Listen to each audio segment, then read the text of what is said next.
Debbie and I go way back to early years of swimming. I was probably about 7 and she was probably about 9. We swam at the Highland Country Club and with as original Marlin, Cincinnati Marlin swimmers. Well, you have to understand, back when I was in high school, there weren't a lot of sports for girls. You could play tennis or you could swim. I was terrible at hitting a ball, so it was fairly fortunate that I actually could swim fairly well. Debbie was just an outstanding swimmer. She won like 5 straight championships at the state meet and participated on relays, and just not only as a swimmer but also as a leader on the team. We won 5 state championships. I say we because I was on with her, so I got to watch her in her success and also try to emulate her and after she graduated. In the 8th grade, Mrs. Stivers decided to put me in the 50 and the 100 freestyle. And I actually won both of those events. So it was kind of like, oh, well, that seemed to work. So when I was a freshman, they put me in the 50 and the 100 freestyle, and I won again. And the same thing happened my sophomore year and my junior year. But to me, the best memory was my senior year, because actually the pressure was really on.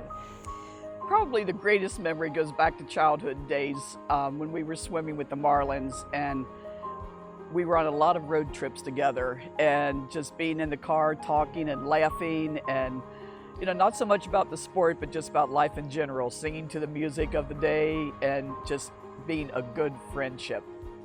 A Hall of Fame member to me is somebody who excelled in their sport or sports throughout their career, but also as a person who acted as a role model to other people in her specific sport.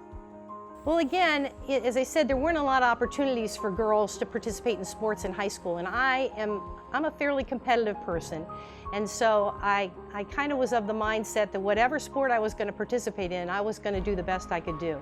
And we didn't have the best facilities. We practiced at all kinds of pools, the Campbell County Y and the lovely 4-lane pool, before school, and we practiced at that time Brookwood Swim Club was in operation, and they put a bubble over it in the wintertime. We practiced there, but we didn't have really good facilities.